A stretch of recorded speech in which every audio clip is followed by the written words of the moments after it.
frankincense, sandalwood, lavender, myrrh. These are the words of power of the most ancient form of the occult arts, herb magic. Hello, I'm Scott Cunningham. For the next hour, I'll be your guide into the world of incenses, oils, and brews. Thanks for coming along for the journey, and I hope you enjoy this introduction to green magic. Now, I've written several books on the subject, and plan several more. The books are limited to words and pictures. In this video, I'll show you how to do some of these facets of herb magic so that you can see them actually being done. The best way to learn is by doing. And I hope this video will help others to learn and investigate the practices of herb magic. If you think this idea is absurd, the fact that tiny plants can possess amazing powers, think of the white willow. For centuries, herbalists used its powers to relieve muscle pain and spasms. Then science discovered that it actually did relieve pain, and this is still used as a basic ingredient in aspirin. Herbs contain real powers and energies which work on both the physical and the spiritual realms. But don't take my word for it. Try out a few of the simple herbal spells shown here. You'll know by your results if herb magic is effective.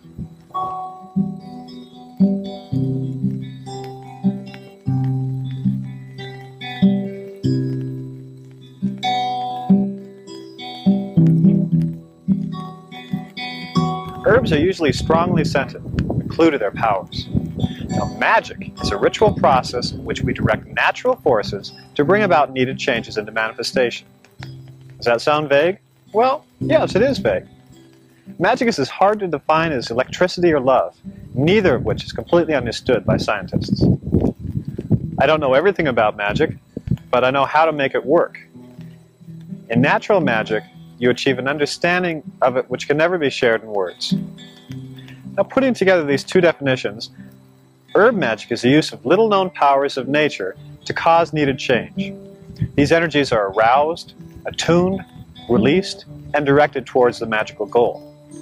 There are many ways of accomplishing this, and some of these will be shown here. Now, if you want to practice herb magic, keep one thing perfectly in mind. This is an absolutely natural practice. There's nothing supernatural about it, for how could anything be outside of nature?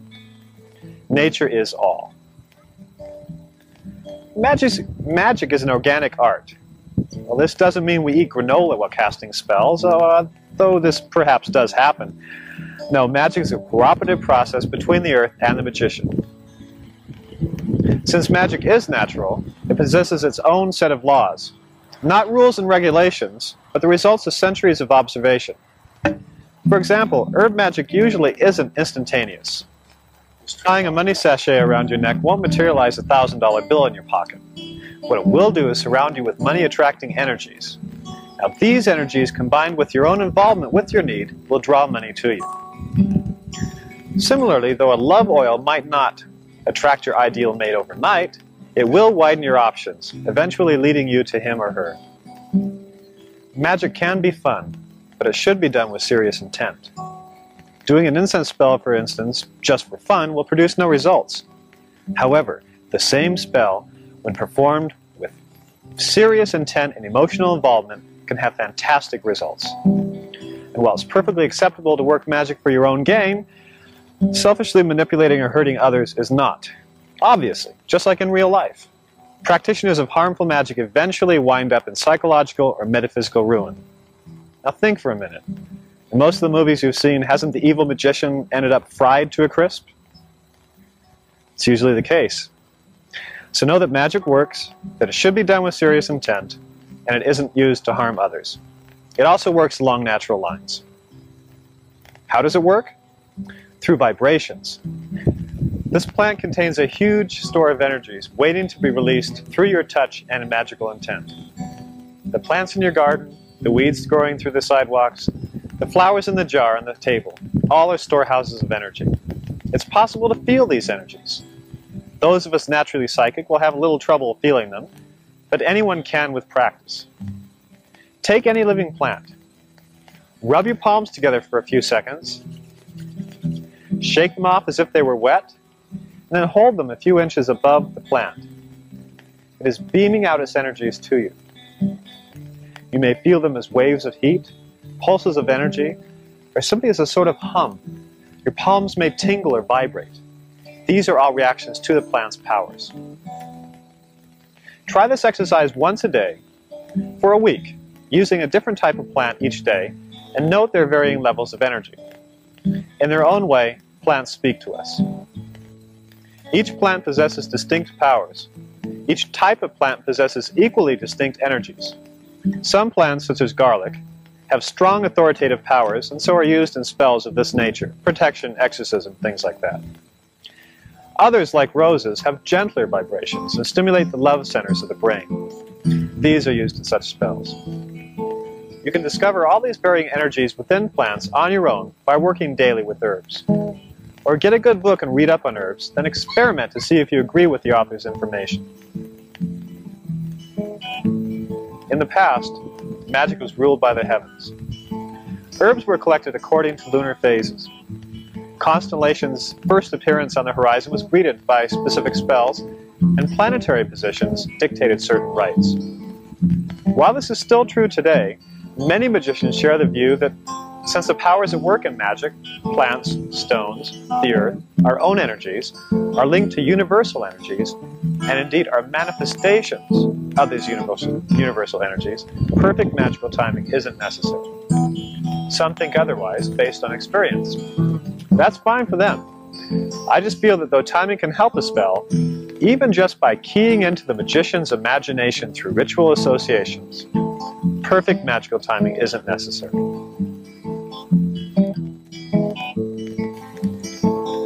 Harvesting herbs is an important part of magical herbalism. In a sense, when you harvest a plant, you're asking it to give up its life to further your own magical goals. So it's important to attune and respect the life force within the plant before harvesting it. One of the ways we can do this is to make a sacrifice by burying something precious or semi-precious at the base of the plant prior to harvesting. Here I am planting an amethyst crystal to give power and strength to the plant as I cut it. You can also attune with the plant by just touching it and feeling its energies and letting them mix and mingle with yours to attune with it before you ask it to make its sacrifice. After that, take a knife, it needn't be one like this, and cut very gently sprigs of the plant.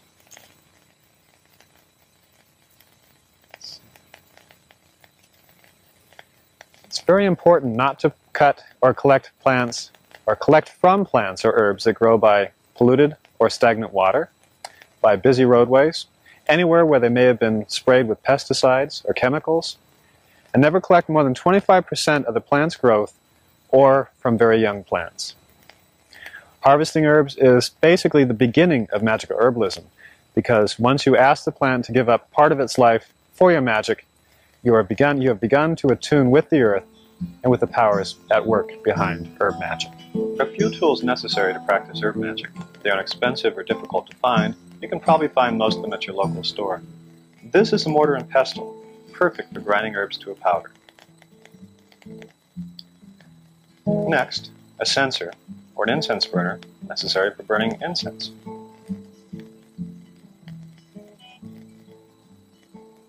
Candles, of course, are a necessary tool in herb magic, for the power of flame and color is potent and easily combines with herb power. You'll also need some large wooden or ceramic bowls for mixing. They can be of any material.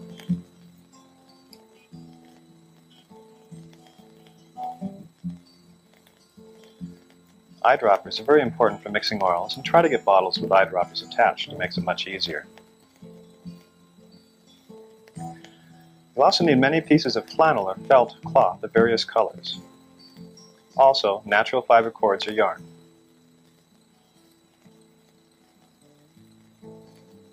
It's also a good idea to keep a book of herbal notes, records of spells, and also the formulas you invent or change.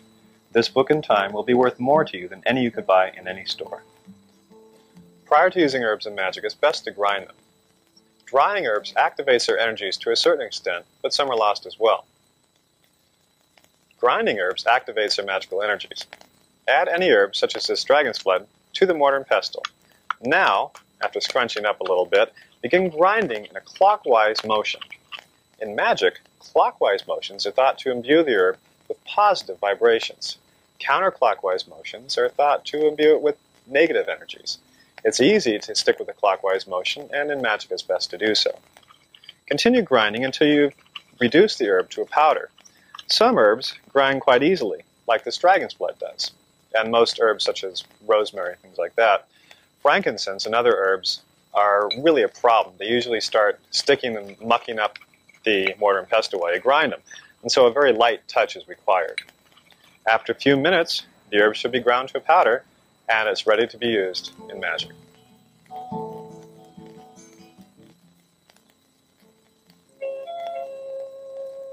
Incense, magic smoke, smoldering herbs and spices, oils and barks. Sense of magic, incenses to change your life. For centuries, witches and magicians have used incense in magic to strengthen the effects of spells and rituals. Powerful recipes were once kept secret and were rarely passed to others. When these incenses were burned in ritual, they drew love, money, power, and protection to the magician, drove out evil and sickness, and enhanced spirituality and psychic awareness. Okay, let's make a protection incense. You'll need rosemary, cedar, and juniper berries. All these herbs have been ground. We're going to make granulated or powdered incense. This is the easiest type to make and the most used in magic. Sticks, cones, and blocks are fine, but are difficult to make without practice. Start with the powdered forms first. Once the herbs are ground, they are enchanted. This applies to all forms of herb magic. Enchanting or attuning herbs reaffirms the energies you've aroused during the grinding process. You can enchant each herb separately or mixed together. For time considerations, here I'll enchant them collectively. You decide what works best for you. Pour each herb into a mixing bowl, keeping in mind the eventual purpose of the herb product, in this case, protection. Now, rub your hands briskly together to sensitize them above the bowl. Start running your fingers through the herbs in the bowl, mixing them, blending their energies as you continue to visualize your magical goal. While doing this, visualize or imagine your fingers streaming with your own energies. With your imagination, charge this energy with protection, since this is a protection incense. This energy mixes with that of the herbs, and as you continue to mingle the herbs, they absorb this power. Mix until you feel the herbs tingling or vibrating.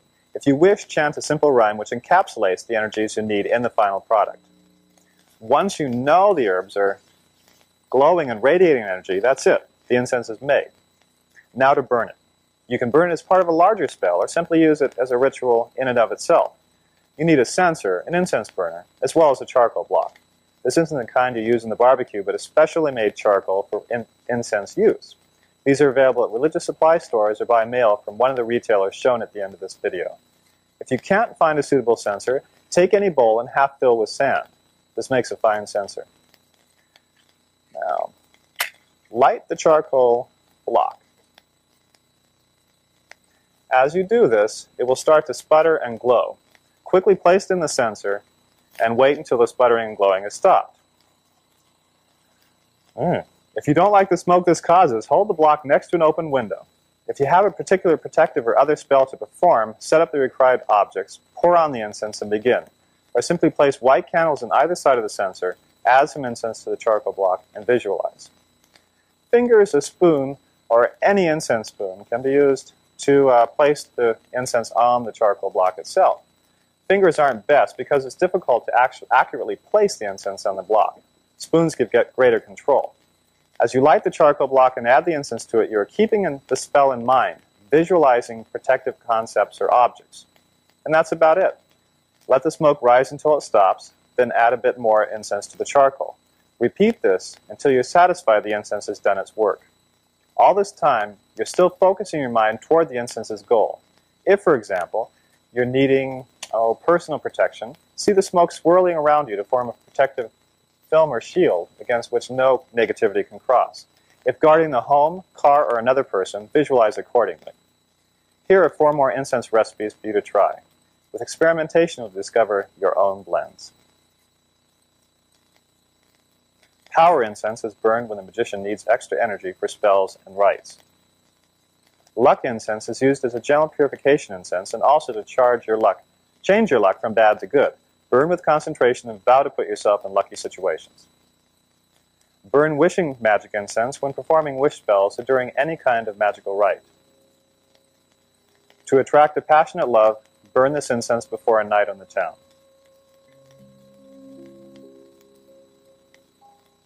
Proper use of the censer is an important tool. With a swinging censer, you have greater control over its motions. There are three basic ways to move the censer: in a clockwise circle, a counterclockwise circle, and a side-to-side swing. Clockwise or deosil swings invite positive vibrations, deities, and energies. This is used to bless or consecrate for protection and other positive types of magic. Counterclockwise or widdershins motions dispel negativity and are used in exorcisms, banishings, and purifications. Most widdershins censer movements are immediately followed up with deosil or clockwise swings to cancel out the negative energies which inevitably remain. Side-to-side motions are often used at altars to invoke goddesses and gods, ancestral spirits, or elemental forces. It's important to practice until you can perform the swing with ease, otherwise you may have your censer spilling its charcoal onto the floor. When censing rooms in an entire house, move slowly from room to room, swinging the censer and replenishing the incense when necessary. Of course, you needn't swing the censer at all. For many rites, it's more important for the censer to remain on the altar or between flaming candles. But when censer movement is required or desired, you'll know how to do it. Work with incense. It's a powerful tool.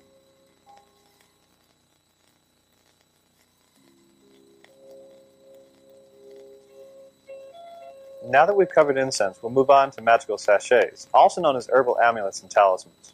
In herb magic, a sachet is a piece of cloth filled with enchanted herbs and tied shut with a cord. Magical sachets are a convenient way to capture and gently release the powers of herbs. They can be worn, placed behind objects, in the home, under your pillow, up your chimney. The range of possibilities are limited only by your imagination. For sachets, you'll need a good supply of colored flannel or felt. 8 to 10 colors are a good basic selection, but I have 5 here for demonstration purposes. You'll also need some cord or yarn of the matching colors, preferably wool or cotton, but synthetics will do. For amulets to wear or carry, use a 4 or 5 inch square piece of cloth. For household use, an 8 or 9 inch square is fine.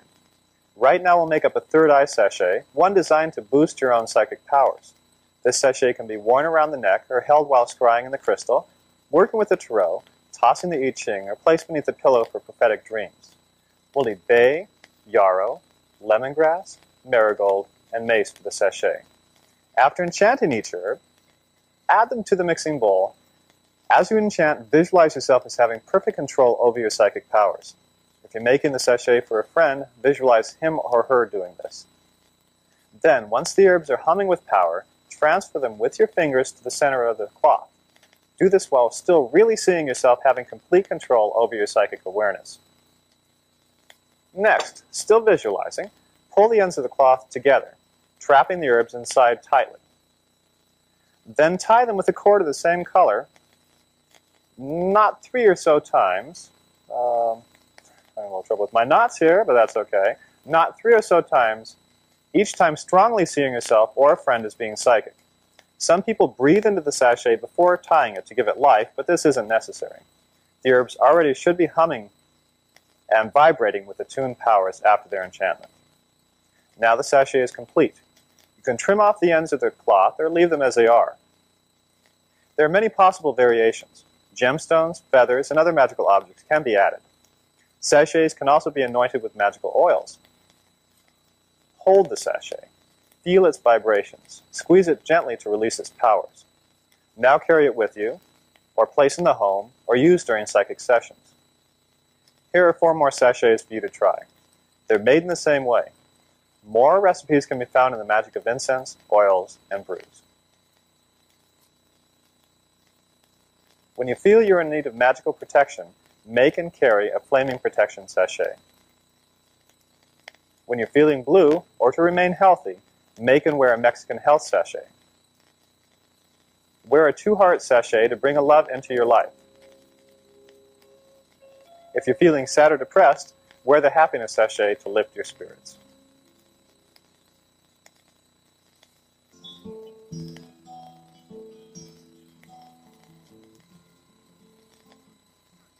Right now we're going to do a lemon and pin spell.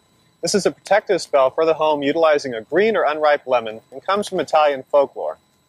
You'll need, as I said, a green or unripe lemon. This isn't the yellow lemons you buy in the store, and it isn't a lime either, although it sort of looks like a lime.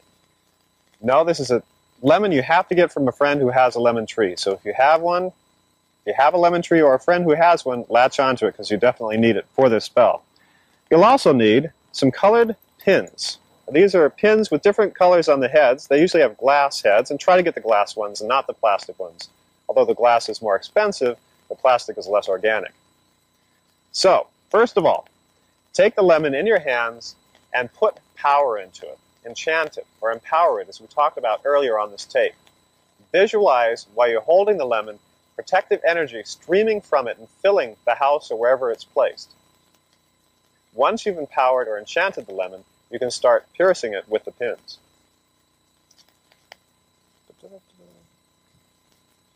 So as you place each pin and push it in about halfway, again, reaffirm the visualization within your mind. See this as being a huge block or brilliant purple streams of energy which actually burn away all negativity. And completely cover and stud the lemon with pins until it looks something like this. So it looks like a satellite, doesn't it? A Sputnik or something. This is a powerful protectant for the home. Now, after about 6 or 8 months, it will have dried and shrunk to something that resembles this, which again isn't exactly attractive, but it does guard the home and its possessions. Once you're done with it, put a larger pin on the top of it, attach a red ribbon or yarn, and hang it up in the home. That's the lemon and pin spell.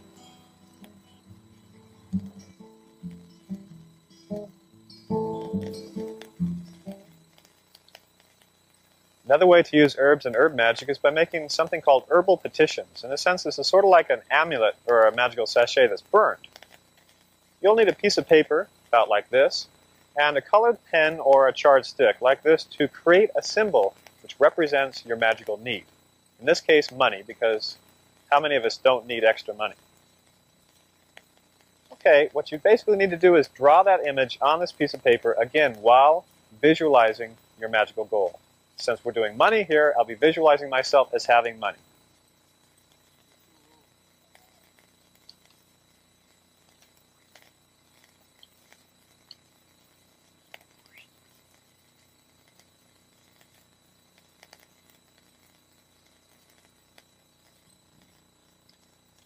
After drawing the symbol, you need to enchant herbs.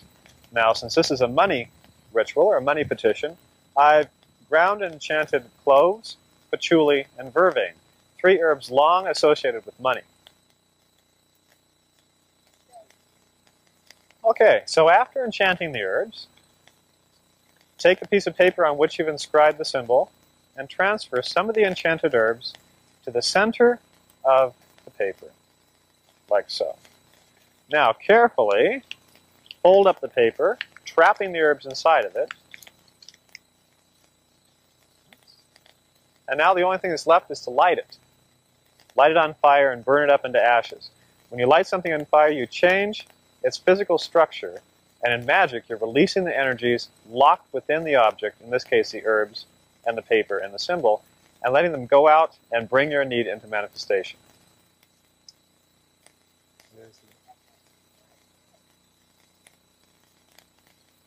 As the petition burns, visualize the powers of the herbs at work. You can do herbal petitions just like we did here with any of the formulas included in this video. Incenses, amulets, powders, any of them can work with the herbal petition. And it's a real powerful magical spell. Try it out, see if it works.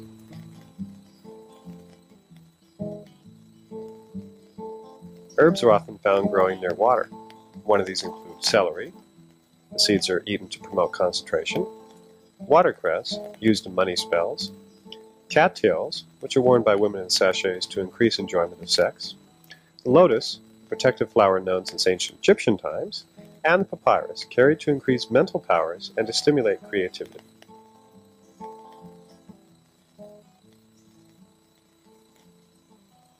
Oils are a wonderful way to capture the powers of herbs, but there is another process available for us to use. It's called tincturing or maceration.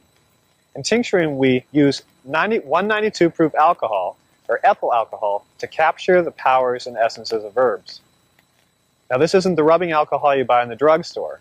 It is definitely grain alcohol, generally sold in the United States as Everclear, although it is available down in Tijuana under other names. If you do find some 192, try it out, try some tinctures, and see if they work for you. The process is quite simple.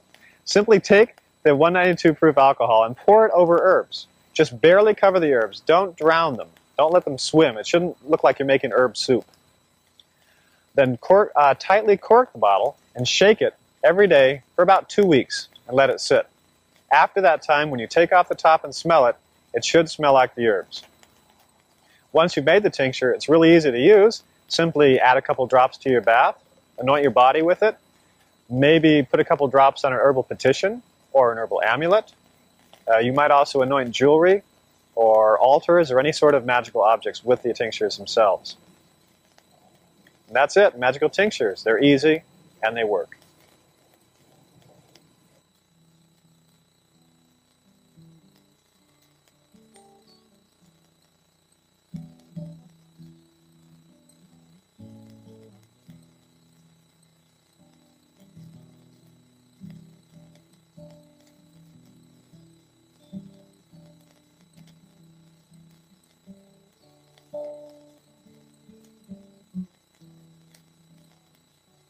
Sage is available in a wide variety of species.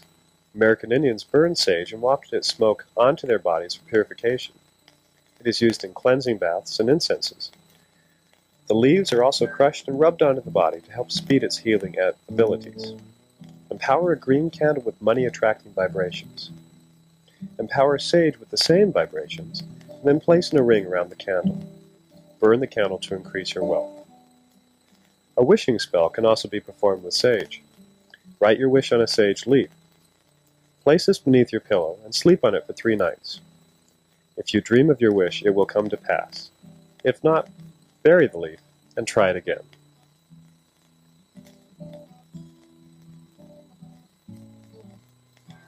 Rosemary is an ancient plant with numerous magical properties.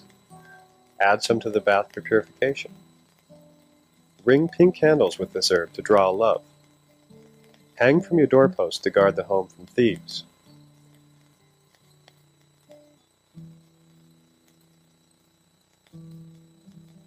Tuck some rosemary in your pocket to promote healing.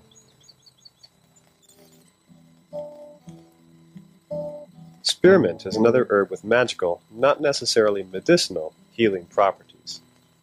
It is worn, used in herbal amulets, or added to the bathwater for these purposes. Smell fresh spearmint to sharpen mental powers. If you have trouble sleeping, nightmares, or perhaps feel you may be subject to attacks, psychic or otherwise, during your sleep, place some fresh spearmint beneath the pillow or mattress. Or sleep on a pillow made of dried spearmint for this purpose.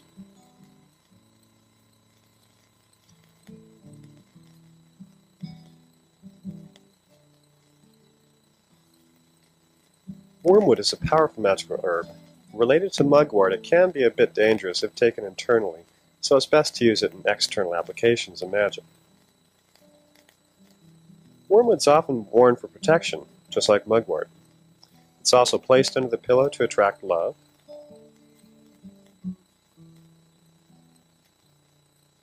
The castor bean is a very familiar plant to many people, maybe not in its looks, but in its applications. Castor oil is pressed from the seeds, often called beans. In magic, castor beans or seeds are used for protective purposes. They're carried or placed in sachets for this reason, but since they're very, very poisonous without proper processing, please don't take them internally.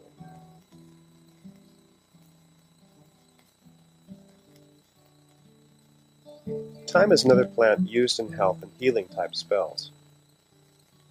Smell the rich odor of freshly crushed thyme to clear your head and to lend energy to your body. Thyme is also placed beneath the pillow to ensure restful sleep and to prevent nightmares. Pillows are often stuffed with thyme for the same purpose of preventing nightmares. Wearing thyme stimulates communication between the psychic and conscious minds. Catnip, of course, is used to stimulate cats. It almost intoxicates them. It's sacred to the ancient Egyptian goddess Bast, or Bast, cat goddess, also known as Bastet and all sorts of different names. And it's also used in basic healing types of spells.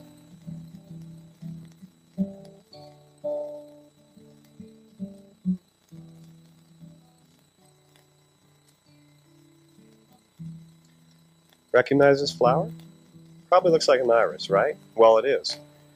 This special type of iris is called the Orris. The root is powdered and added to love incenses, or sprinkled on the sheets, and rubbed on the body to bring love. Growing the flower in your garden spreads loving vibrations throughout your property.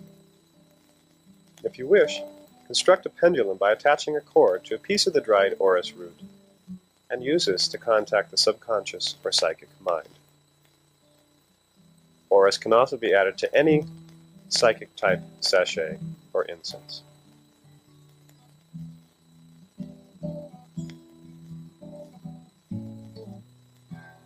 For a quick whorehound spell, add some to your pocket for protection.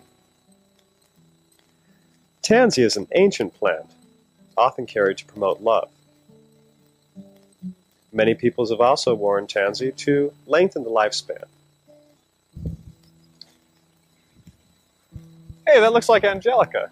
Yeah, it's a great herb. So it looks like celery, doesn't it? It's used for healing, visions, exorcism, and protecting the home. This feathery green plant is known as yarrow. Yarrow has an ancient magical history. Carried, the fragrant flowers of this plant send out love vibrations and also help to attract new friends. Therefore, the flowers can be added to any sort of love sachets or amulets. A tea made from the flowers of this plant, when drunk, stimulates psychic powers.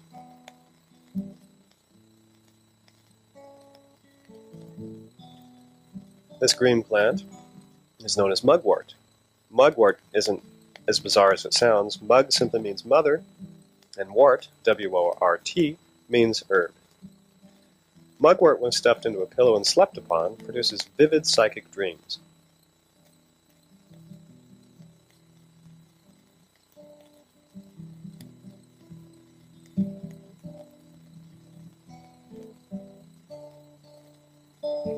Ruled by the moon, it is also burned with sandalwood during scrying sessions when you look into a quartz crystal sphere.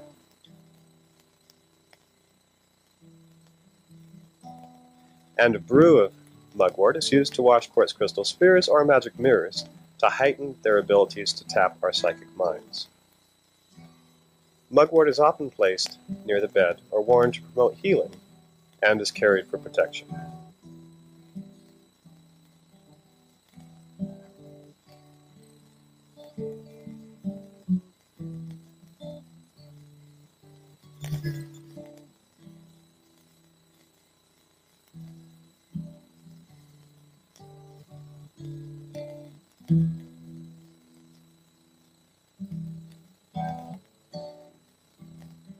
Recognize this plant?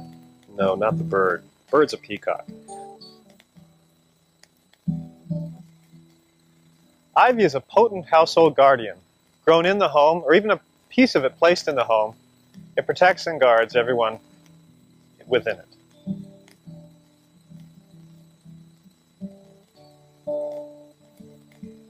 This is sandalwood. You've probably never seen it in this form before. This includes blocks, chunks of the wood, and also various products carved with sandalwood. Sandalwood is an herb with ancient spiritual associations. It's often used in protection, healing, and exorcism type of spells. It's burned during seances and during full moon rituals, often mixed with frankincense for this purpose. Powdered sandalwood can be scattered around a place to clear it of negativity, and is often used as an incense base.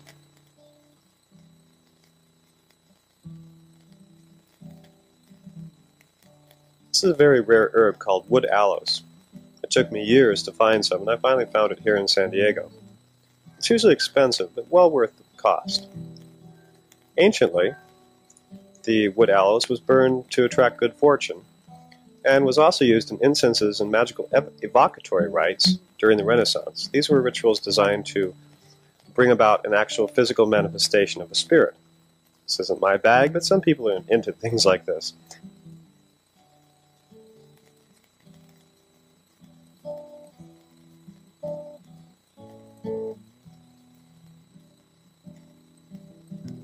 This is dragon's blood.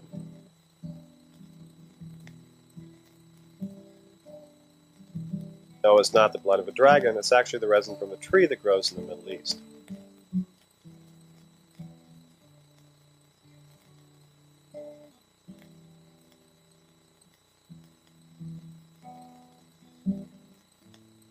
Dragon's blood is used in protective rituals. It's used in rituals designed to attract love. It's added to other incenses to increase their potency and power. And is burned as an incense to drive away evil or negativity from the place in which it is burned.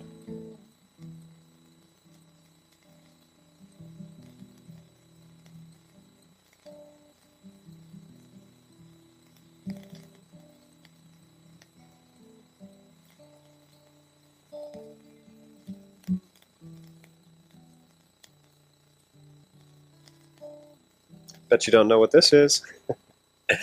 It's camphor. Now, most of the camphor sold in the United States is artificial. This is genuine camphor. Camphor comes from the Far East. It's from Malaysia, China, places like that. And this is a substance distilled from the roots of the wood itself. Camphor is used in healing type of spells. It can be added to healing sachets and amulets. A bit of it can be burned, although it's rather strong. And some people carry camphor to ward off colds.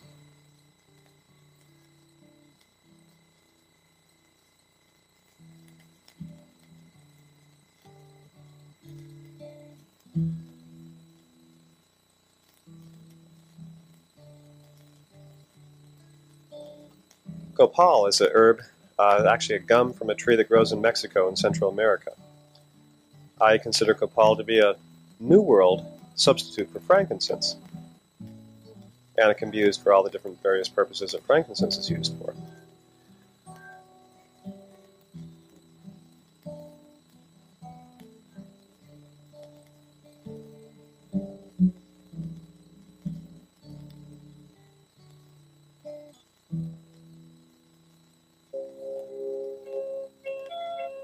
Spicy carnation, sweet rose, bitter geranium, resinous lavender.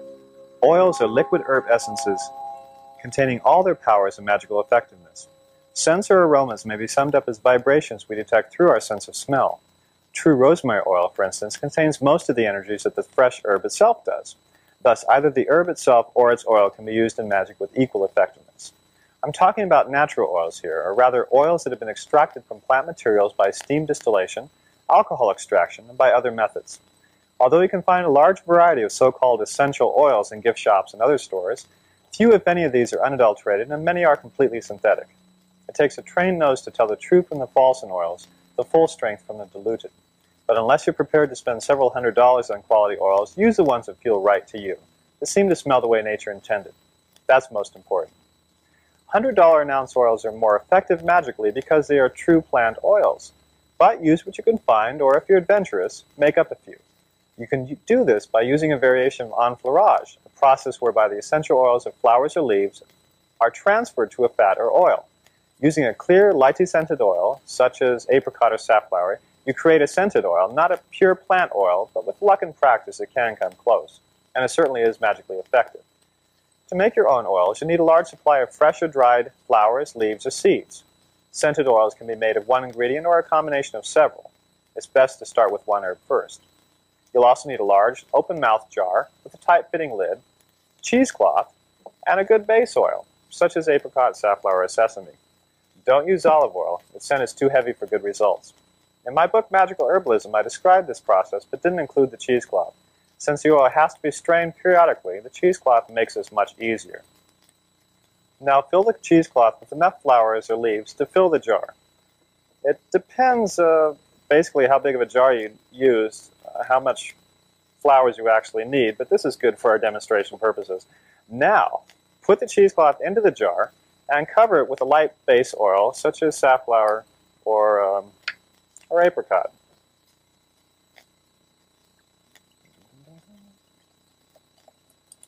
I actually probably should have used more petals, but this is fine for now. Now, place the jar in a warm place out of the sun for 3 to 5 days, or until the oil has absorbed all the herb's essential oils. Like that. After 3 to 5 days, carefully remove the cheesecloth from the jar and squeeze it to remove most of the oil that is soaked into the plant material. Then smell it. It should have picked up a light scent. Remove the flowers from the cloth, refill with the same quantity of fresh materials, and put it back into the jar. Cap and let sit for 3 to 5 days. If this is repeated several times, the number varies with different herbs, the oil should become heavily saturated with the plant's scent. After the final straining, bottle and label the oil. It is now ready for use in magic. If you don't want to start making your own scented oils, simply buy them and use them in magic. Oils intended for aromatherapy are usually legitimate plant oils. A number of lines of oils are available at stores or by mail. Making magical oils is as easy as making powdered incense. Building up a good stock of oils is perhaps the hardest part, whether you make them yourself or purchase them. Once you have a good selection of 10 to 20 oils, you can start mixing up magical blends. You can, of course, buy magical blends in stores, and the products are of varying quality, from very good to poor. These can be used in magic, of course, but enchant them prior to using. Use your intuition when selecting oils in shops. The same is true with incense and all magical herb products. Although I enjoy making my own, I still do buy them too. A good selection of oils to start out with includes carnation, rosemary, lavender, lemon, rose geranium, myrrh, cinnamon, sandalwood, jasmine, gardenia, clove, rose, and tuberose. You'll buy more as you need them for various recipes. For oil blending, you'll also need 4 or 5 eyedroppers, several small glass bottles with tight-fitting lids, and a mixing bottle or two. If you use bottles that have eyedroppers attached, available from medical supply stores, you can save having to buy separate eyedroppers. But what about enchanting oils? Well, unlike incenses, oils are enchanted after they are blended. We'll make up a healing type of oil. Of course, no magical oil or spell is a replacement for conventional medical treatment. Healing magic works in conjunction with orthodox medicine. A physical problem is usually a symptom of a spiritual problem, and healing magic works to solve the physical and the spiritual problems, thereby speeding the healing process. To use a simplified example, cleaning and dressing a wound with a plantain leaf or a gauze in a commercial antibacterial cream is preferred to chanting spells. Perform the necessary first aid or get medical help, and then use magic to restore the body to normal. Okay, back to the oils. This Heal Now oil requires 3 ingredients: rose, carnation, and rosemary oil.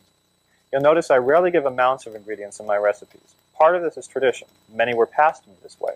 Also, there's room for personal experimentation and taste in oil and incense composition. If a recipe said to add 1 part of the first ingredient and you thought that was too much, you'd probably change it. Because of this tendency, I usually don't include amounts in my recipes. Feel free to mix until your intuition tells you the scent is right. As you mix, note the amounts and the proportions of the oils on a note card or in your herbal notebook. If you do create a wonderful variation on a recipe, you'll be able to make up another batch using the same formula. If not, you'll be able to modify it further according to your notes. Okay, take your mixing bottle and place it before you. With an eyedropper, add 10 to 20 drops of rosemary oil.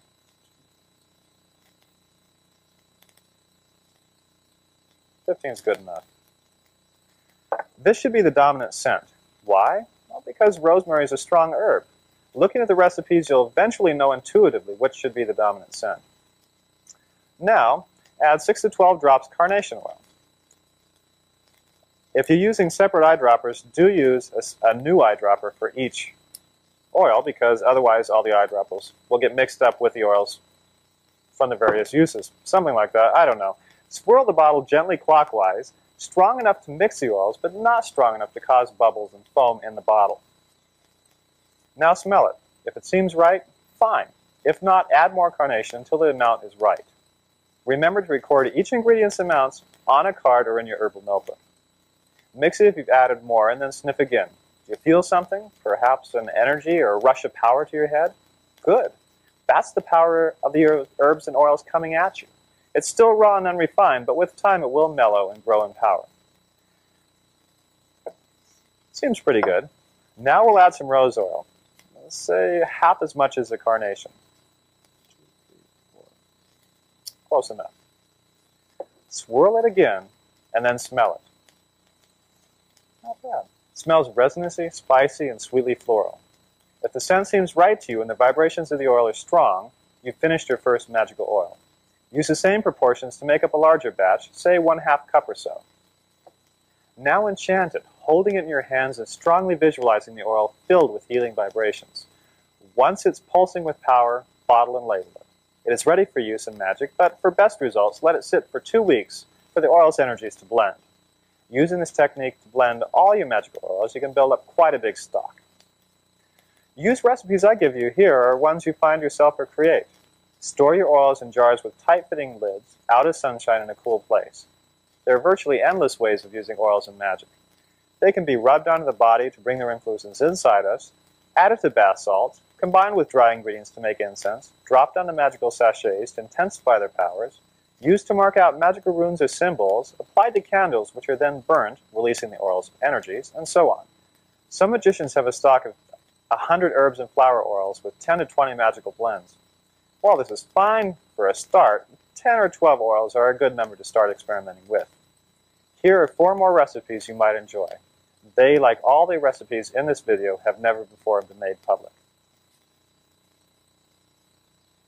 To foretell future trends, to enhance your natural psychic talents, wear Crystal Vision Oil. For protection from ills and banes of everyday life, wear this oil. Wear Hawaiian Love Oil when you're seeking a mate. To attune your consciousness to higher planes of awareness, wear Spirituality Oil. Magical oils don't end there. Several things are sometimes added to oils to boost their powers. Enchanted roots, herbs, or flowers are often added to oil. Orris root and love type oils, cloves and money recipes, frankincense and protective, exorcistic and purificatory oils, and so on. Semi-precious stones are also often added. Small pieces of turquoise can be added to protective formulae, jade to healing, tiny quartz crystals to power formulas, lapis lazuli and happiness oils, moonstone or pink tourmaline for love oils, and so on. Get a good basic guidebook on stone magic and go from there. Now, these are the first steps in blending and using magical oils. Keep mixing and smelling, and you'll soon find oil magic becoming a part of your everyday life, for it's the easiest form of herb magic.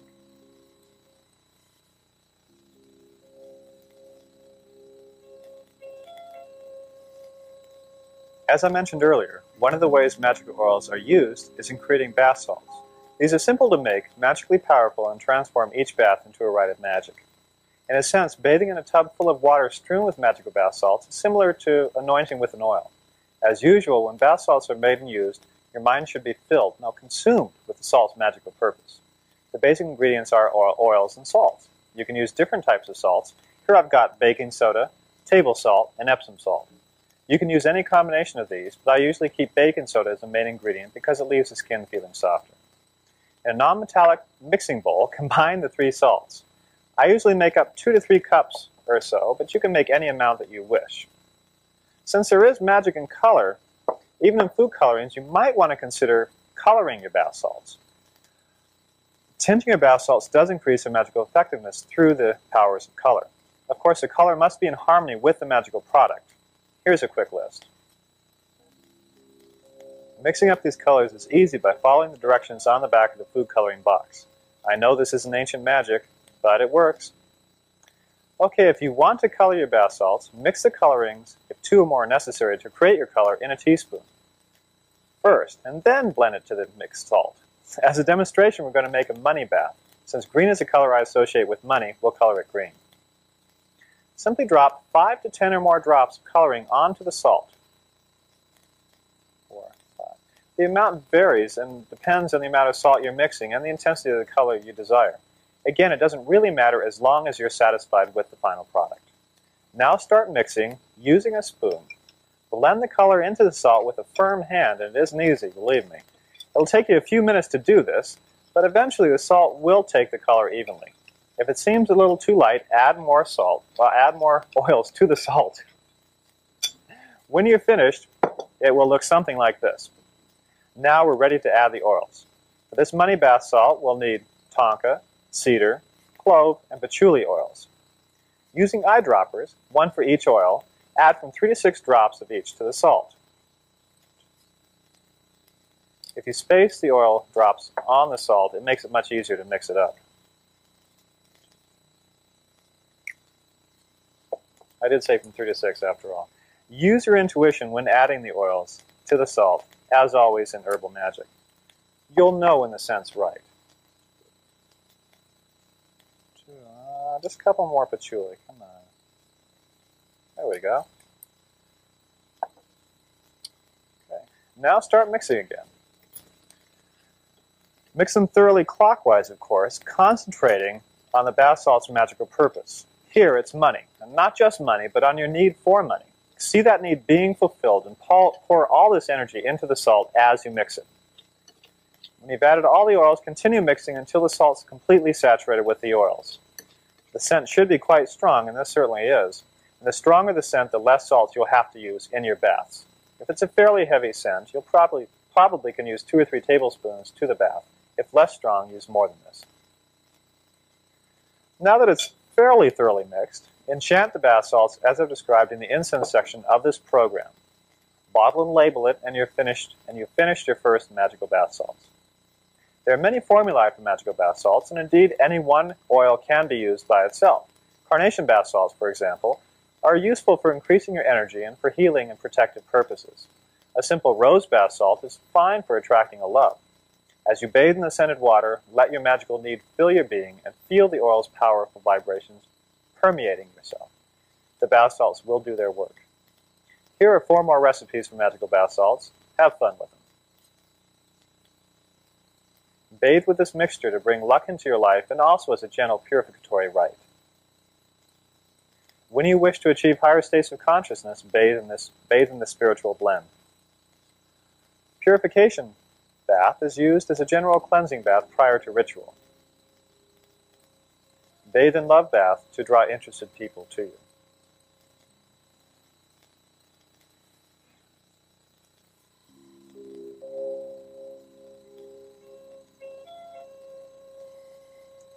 Still with me? Great.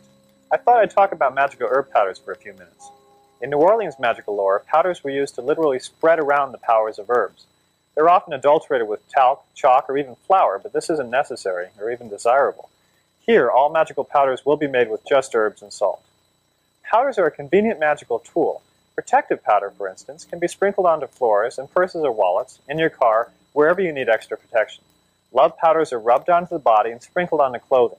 Healing powders are strewn in the sick room and also placed in the bed. They are quite simple to make. For an all-around protection powder, you'll need rosemary, frankincense, and salt. Of course, the herbs should be ground to a powder in the mortar and pestle first. First, I'll powder the frankincense. As always, keeping in mind the powers of the finished product. So while I grind, I visualize protection. And as I continue to grind, I visualize protection. Okay. That's close enough to a powder. When I have enough frankincense, I pour it out into the bowl and start grinding the rosemary, which I hope will be easier than the frankincense. The herbs should be reduced to the finest possible powder. To do this, you might want to pick out the stems from leafy herbs. For barks and wood, such as sandalwood, you can grind for hours, as I used to do, or you can buy it pre-ground. Well, I think it's going to take several minutes to powder this, so we'll just wing it. After that, add about a teaspoon or so of salt to the powder, getting it all over the table, of course, and mix it together while enchanting the mixture, infusing it with your power, with your need for protection in this case. After that, it's done. Use it immediately or bottle, label, and store until needed. Powders like oils, bath salts, and sachets can be given to friends who need a magical boost. If you do make them for others, when you enchant, visualize her or him as receiving the benefits of the mixture. I'm sure as you make magical powders, you'll think of new ways to use them and new formulas as well. One of the best uses I've found is to sprinkle your magical altar with the appropriate powder for love rituals, love powder, and then burn the correct incense, the right candles, and so do your spell. Use prosperity powder when you need extra cash or wealth in any form. Sprinkle power powder in your pockets or on the altar for extra magical energies. Love powder is spread on the sheets and rubbed onto the body to draw love. Place a large bowl of healing powder in the sick room and sprinkle in each corner of the room. Hi, right now we're going to do a practice called scrying or herb scrying. In this, we utilize the powers of herbs to strengthen and fine-tune the psychic powers which are the gift of all of us. We are all psychic. We all have psychic minds, which is often called the subconscious mind. Unfortunately, visualize this as being the subconscious mind, and visualize this hand as being the conscious mind. Unfortunately, the conscious mind has a firm grip or grasp on the subconscious mind and blocks the psychic signals that are always coming into it. So we can utilize herbs to strengthen our natural psychic powers. To do this, take an herb such as thyme, patchouli, cinnamon, marigold, yarrow, or peppermint. Pour it into your hand, about that much, and again, empower or enchant the herb, visualizing yourself as being psychic, visualizing the powers within the herb to help strengthen your natural psychic powers. After empowering the herb, scatter it on bare ground or on a plate or on some flat surface. Close your eyes for a few minutes, visualizing yourself as being psychic, as having complete access to your psychic powers, then open your eyes and gaze at the herb itself. After a few minutes, if you're properly attuned and the herb is properly empowered, the patterns, the random patterns produced by the herb will trigger your subconscious mind and allow psychic impulses to come in and contact your conscious mind. When this happens, true communication between the two minds has taken place and psychic awareness has begun.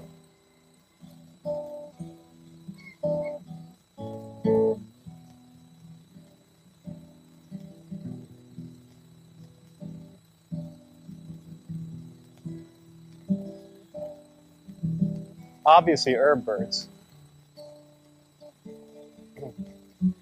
Herb magic is a wonderful practice. It's the most satisfying form of magic I know because it basically is a union between we, the magicians, and nature. And let's face it, nature is our mother. Nature is the universe. Nature is our microcosm. It's our home. And so using herbs, the gifts of nature, in magic, helps us connect with the earth. Herb magic isn't necessarily ecology, but certainly the ideas behind ecology, preserving our planet, very well fit in with the idea of herb magic.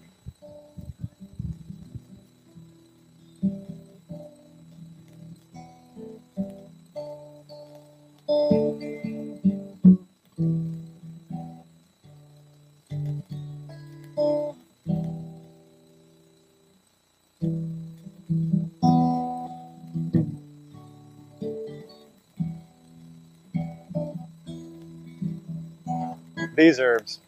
15 years ago, I wondered if they really did contain any powers. I found out. They've changed my life, and I hope they change yours as well. Get to know the herbs. Buy them, collect them, grow them. Practice feeling their energies. Record your notes and impressions in your herbal notebook. Work slowly but surely with herbs, and soon you'll find yourself wondering why you ever doubted in the first place. Herbs are energies which we can use to improve our lives and the lives of those we know and love. All it takes is actually working with them. The choice is yours, but I hope this tape and my books have, if nothing else, introduced you to a larger world. One in which we work in harmony with natural energies to transform our lives into positive, happy experiences. I'll be talking to you again. Take care.